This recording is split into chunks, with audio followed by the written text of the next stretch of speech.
What's going on, Washington Commanders Nation? It's your boy Rio Robinson, back with the latest and greatest on the Rambling with Rio YouTube channel, where we ramble about the Washington Commanders.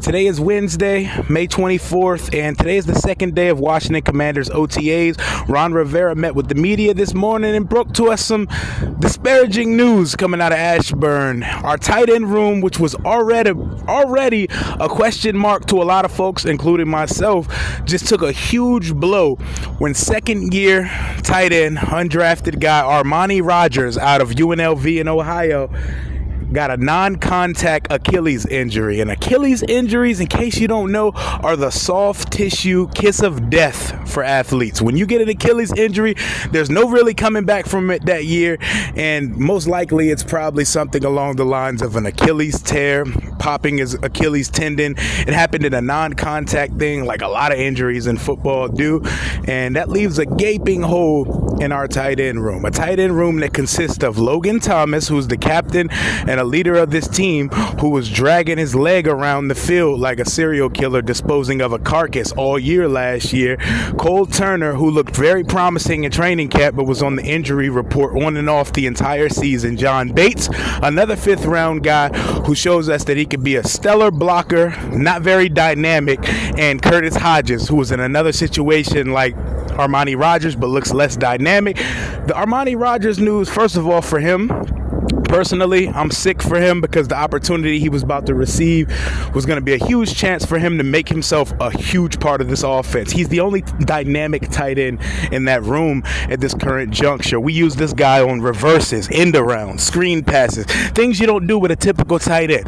We're talking about a tight end who was a quarterback in college, just like Logan Thomas, but he was a dynamic quarterback. He had the college record for longest touchdown run.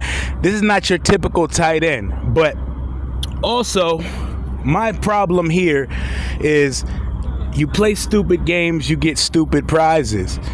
Why are we putting all our eggs in the basket of a tight end room plagued with injury-prone players and question marks? There is not one solution, surefire solution on this roster at this current juncture.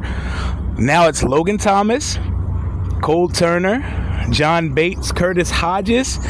There's not one solution on this roster, and the only guy that appears at the moment to be a dynamic, versatile tight end for the pass game, you just lost him for the season, because let's call a spade a spade. You don't come back from Achilles injury. You don't even have to say the severity of it, but you can tell in his somber tone and the way it's being reported by the media, it's definitely a serious Achilles injury, and everything is serious when it comes to those soft tissue Achilles injuries. I'm telling you, they're the kiss of death. They are the kiss of death of injuries when it comes to professional athletes. But now the tight end question becomes even more in question. EB, please work some magic. Work some magic on this tight end room. We need to hope Cole Turner is absolutely him in this offense. We need to hope it is, because he's the jump ball guy. He's the guy with the big, large catch radius. He's the guy that needs to be the pass catching threat in our tight end room, unless we make some moves. But it just befuddles me that the tight end class of the 2023 draft class was the deepest and most talented tight end class we've seen in the last 10 to 12 years, and we scoffed at that entire class to put our eggs in the basket of undrafted, injury-plagued question marks.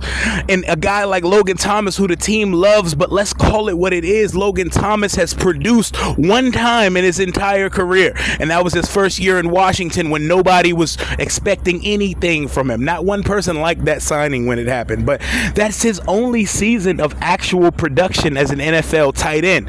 We're not gonna get that guy again, though, because this guy is still like he's still hampered from that injury. Look at the Stone Cold style knee brace sleeve that the guy's wearing. He's wearing that bionic Alien vs Predator leg brace sleeve concoction on his leg, and it's for a reason. But we'll see how this plays out. I'm hoping for the best. Logan's looking good so far. I guess I'm glad we didn't cut Logan at this point, because the tight end room would be slim pickings. But no, I imagine if we actually did cut Logan, it would be to draft one of the a million fucking talented tight ends from this draft class that just passed. But yeah, man, sounds about Ron Riveras to me.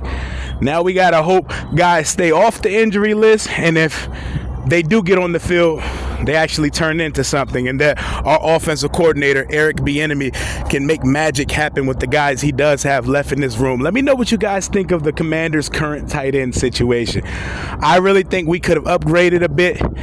Now it looks like we definitely should have added to the room. We banked on and put all our eggs in the basket of Armani Rogers, Cole Turner, and John Bates catching on behind Logan Thomas, and now we're down one before actual football things begin. Sounds about Ronald Eugene to me. Let me know what y'all think in the comments. Until next time, hail to the Washington Commanders. Deuces.